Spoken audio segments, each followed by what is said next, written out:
This couple here is looking to buy a house, and they're hoping to get pre-approved for a house for $950,000. They meet up with their banker, and after a couple of meetings, the banker tells them that they are only approved for $750,000 due to their current debt profile. You see, with 2 car loans, credit card debt, student loans, and a personal line of credit, 55% of the couple's household income is currently used to service existing debt, which is a high figure. As a result of this, they taking on a mortgage of $950,000 with the current debt profile is seen as too much risk and would take their debt profile to an unattainable level. All of this is news to the couple because while they diligently manage their expenses as much as possible and track that they are paying at least the minimum amount on all the outstanding debts, they have no idea of the bigger picture and what their net worth is. Managing your expenses is great and simply looks at your expenses versus your income. If you are, however, serious about your financial goals and understanding what your assets are versus what your liabilities are, you have to know how all of this impacts your financial position and decisions. Then you need to track your net worth and be intentional about growing your net worth. Hello everyone, and welcome back to New Roots Abroad, where we provide you with tips, information, and insights that can help you flourish in your life in the US, UK, or Canada, especially if you're new to the country or plan to relocate to these countries.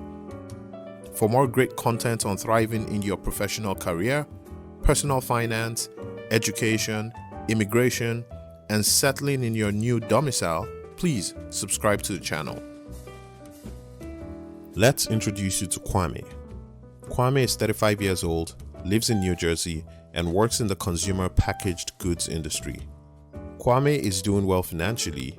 He has got a great paying job, he diligently manages his expenses, he pays off his debts diligently, he maxes out his 401k and Roth IRA contributions, and also invests in his individual brokerage account. So he's got expense management, debt repayment, and investing down like clockwork. Kwame is, however, trying to be more intentional about his financial goals, and he would like to know how to start tracking his net worth. He sets up a meeting with Charles, his financial advisor. Kwame makes his way downtown to meet with Charles, and after exchanging a few pleasantries, they get right down to it to work out his net worth. Charles starts by explaining to Kwame that his net worth is simply calculated by subtracting his assets from his liabilities. Assets are defined as anything you own that can be converted to cash. An asset can appreciate or depreciate in value. Generally speaking, as an example, a house is an appreciating asset while a car is a depreciating asset. Liabilities, on the other hand, are defined as anything you owe. This usually tends to be various types of loans for the average individuals. So simply put, net worth is what you own minus what you owe. Charles further explained that a positive net worth is when the value of your assets is more than the value of liabilities, which is where we all want to be. Well, ideally, we want to be in a scenario where we don't have any liabilities and our net worth is simply the value of the assets we own. It is, however, also possible to have a negative net worth, which is when the value of the assets is less than the value of the liabilities. This, unfortunately, is getting more and more common, and most people are not even aware that they have a negative net worth. Charles shares a report with Kwame showing the median and average net worth of Americans specified by age range. He explains that the median value is a more realistic number for Kwame to measure himself against, as the average is most likely skewed by the ultra-rich population. So Charles and Kwame proceed to work out his net worth by first listing out his assets and liabilities. On the asset side, Kwame has 4 items that count as assets. First is the townhouse home, which currently is worth $650K. Secondly, his 401k, Roth IRA, and individual brokerage account has a combined market value of $78,000. Also, his BMW X5 has a resale price of $35K. Finally, Kwame has $12K sitting in a high yield interest account. This brings his total asset number to $775K.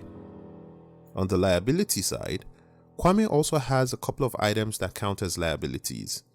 Remember his townhome that was rightly classified as an asset? Well, he has an outstanding mortgage of $600K, which is a liability. Similarly, Kwame has negative equity on his BMW and has an outstanding loan of $45K, which is more than the current retail sale value of the car. Kwame has a credit card balance of $7,500 and has an outstanding balance of $2K on his personal line of credit. Finally, Kwame still owes $50K on his student loans. This brings his total liability number to $705K. Bringing all of this together and using the formula previously stated where net worth is simply calculated by subtracting liabilities from asset, Kwame has a net worth of just over $70,000. A couple of key things to note. As we have seen with the case of Kwame's primary residence and car, it's possible for the same item to have an asset side as well as a liability side. On the asset side, you can track the current value of a home or a car using free internet resources. On the liability side, you would obviously know the outstanding amount you owe on these items. Finally, it is important to know that the list of assets and liabilities listed here is not exhaustive, but these are the most common we see across most individuals. Going forward, with a view of where he currently stands, Kwame is now more intentional about his financial goals. Kwame now tracks and monitors his net worth on a monthly basis to ensure he's making progress on his journey towards being more financially stable. Okay, thank you for sticking around thus far, and we hope you found the video helpful. Remember, we are a group of individuals who pool our significant, decades-old experience of living and working abroad to create this content. If you want specific advice or you have follow-up questions or comments, feel free to reach us through the comment sections. Also, don't forget to like and share. See you next time.